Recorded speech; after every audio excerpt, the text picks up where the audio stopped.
সচিবালয়ে কর্মব্যস্ত দিন পার করছেন প্রধানমন্ত্রী। এ ব্যাপারে বিস্তারিত জানাতে সচিবালয় থেকে যুক্ত হচ্ছেন সহকর্মী জাকারিয়া আহমেদ।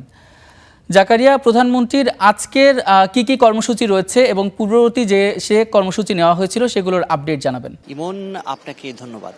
আমরা এই মুহূর্তে সচিবালয়ে রয়েছি। আজ ঠিক 9:30টায় সচিবালয়ে প্রবেশ করেছেন প্রধানমন্ত্রী তারেক রহমান। আজকে এই সচিবালয়ে তার 3টি কর্মসূচি রয়েছে, তার মধ্যে একটি শেষের পথে, কারণ 9:45 ভারতের হাই কমিশনার প্রণয় ভার্মা এসেছেন তার সঙ্গে বৈঠক করতে, এবং সেই বৈঠকটি শেষের দিকে আমরা যতটুকু জানতে পেরেছি। এরপরেই 10:30টার দিকে যে কর্মসূচিটি রয়েছে সেটি হচ্ছে জাতীয় অর্থনৈতিক পরিষদের যে নির্বাহী কমিটি রয়েছে তার বৈঠক, অর্থাৎ সরকার গঠনের পরে প্রথমবারের মতো একনেকের সভায় বসছে সরকার, যার সভাপতিত্ব করবেন প্রধানমন্ত্রী। এবং 1:30টার সময় ইউরোপীয় ইউনিয়নের রাষ্ট্রদূত মাইকেল মিলার আসবেন প্রধানমন্ত্রীর সঙ্গে সাক্ষাৎ করতে। এই 3টি কর্মসূচি রয়েছে। এবং একটু জিনিস জানিয়ে রাখি যে আগামীকালকে বাংলাদেশের পররাষ্ট্রমন্ত্রী খলিলুর রহমান তিনি দিল্লি সফর করতে যাচ্ছেন। তা ঠিক আগের দিন ভারতের হাই কমিশনারের আজকের এই বৈঠক বেশ গুরুত্ব বহন করছে। বিশেষ করে এই সরকার ক্ষমতা আসার পরে বাংলাদেশের কোনো মন্ত্রীর এটাই প্রথম দিল্লি সফর আগামীকাল।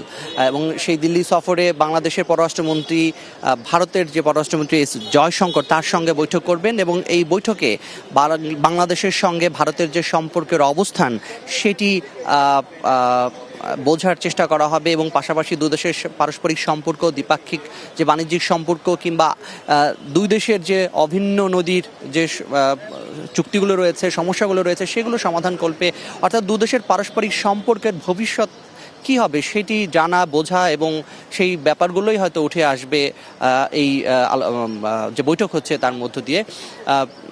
ভারতের হাই কমিশনার এখনও ভিতরে রয়েছেন, তিনি বের হননি। তিনি বের হলে নিশ্চয়ই যদি তিনি গণমাধ্যমে কথা বলেন সেটি আমরা জানতে পারবো।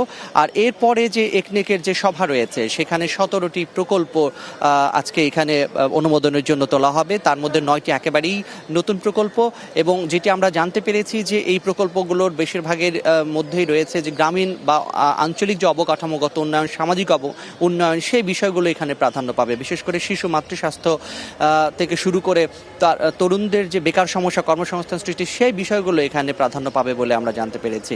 তো এই ছিল সচিবালয় কেন্দ্রিক যে প্রধানমন্ত্রীর কর্মসূচি। এর বাইরে তিনি 2:30টায় আজকে সরকার দলের সংসদ সদস্যদের সভার সভাপতিত্ব করবেন জাতীয় সংসদ সচিবালয়ে, এবং সেখানে পরবর্তীতে সংসদের অধিবেশনে তিনি অংশ নেবেন। তো এই আজকে সারাদিনের প্রধানমন্ত্রীর যে কর্মসূচি তার সারাংশ।